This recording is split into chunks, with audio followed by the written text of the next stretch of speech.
रात के अंधेरे में जब दुबई के स्काई स्क्रैपर चमक रहे होते हैं, जब शीशा और रोशनी से बना शहर दुनिया को लग्जरी का सपना दिखाता है, उसी वक्त उन्हीं रोड्स के नीचे एक और दुनिया चल रही होती है। एक ऐसी दुनिया जो एडवर्टाइजमेंट में नहीं दिखती, एक ऐसी दुनिया जहां पासपोर्ट छीन लिए जाते हैं, आवाज दबा दी जाती है और इंसान सिर्फ एक कमोडिटी बनकर रह जाता है।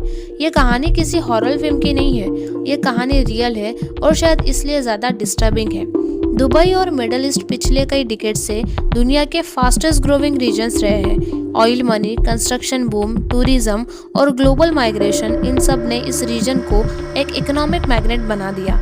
एशिया, अफ्रीका, ईस्टर्न यूरोप से लाखों लोग यहाँ काम के सपने लेकर आते हैं, लीगल तौर पे भी और कई बार इलीगल चैनल से भी।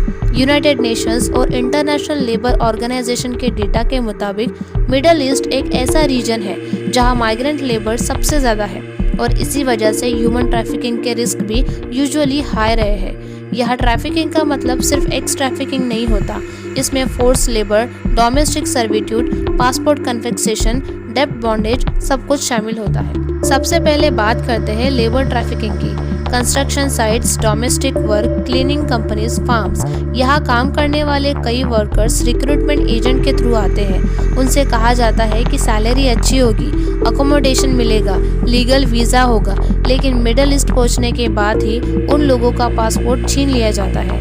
कफाला सिस्टम के अंदर कई कंट्रीज में वर्कर का लीगल स्टेटस डायरेक्टली एम्प्लॉयर से लिंक होता है। इसका मतलब ये होता है कि अगर एम्प्लॉयर चाहे तो वर्कर कंट्री छोड़ भी नहीं सकता। रिपोर्ट्स में डॉक्यूमेंटेड केसेस है जहां लोगों को महीनों तक सैलरी नहीं दी गई, 16 से 18 घंटे काम करवाया गया और कंप्लेंट करने पर डिपोर्टेशन या जेल का डर दिखाया गया। फिर आता है एक्स ट्रैफिकिंग का darker layer. Eastern Europe, Africa और साउथ एशिया के कई वुमेन्स को मॉडलिंग, हॉस्पिटैलिटी जॉब्स या डांस वर्कर के नाम पे मिडल ईस्ट लाया जाता है। एयरपोर्ट से ही उनके डॉक्यूमेंट्स कंट्रोल में ले लिए जाते हैं। उन्हें प्राइवेट अपार्टमेंट्स, होटल या मसाज पार्लर में फोर्स किया जाता है। ये कोई आइसोलेटेड स्टोरीज नहीं है। यूएनओडीसी और यूएस स्टेट डिपार्टमेंट की ट्रैफिकिंग रिपोर्ट्स में दुबई और गल्फ रीजन रिपीटेडली ट्रांजिट और डेस्टिनेशन हब के रूप में मेंशन हुआ था।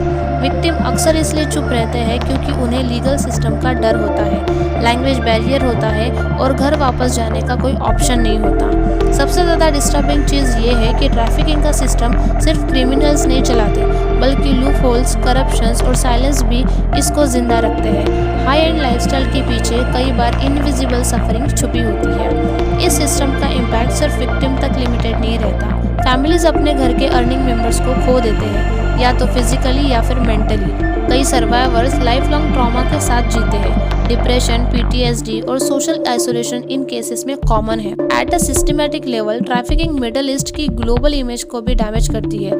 इसी वजह से कई कंट्रीज पर इंटरनेशनल प्रेशर आया, रिफॉर्म्स हुए, लॉ स्ट्रॉन्ग किए गए। दुबई और यूएई ने officially anti trafficking laws implement किए, शेल्टर बनाए और अवेयरनेस बढ़ाई। लेकिन एक्सपर्ट मानते हैं कि इन्फोर्समेंट एंड ग्राउंड रियलिटी के बीच अभी भी गैप है।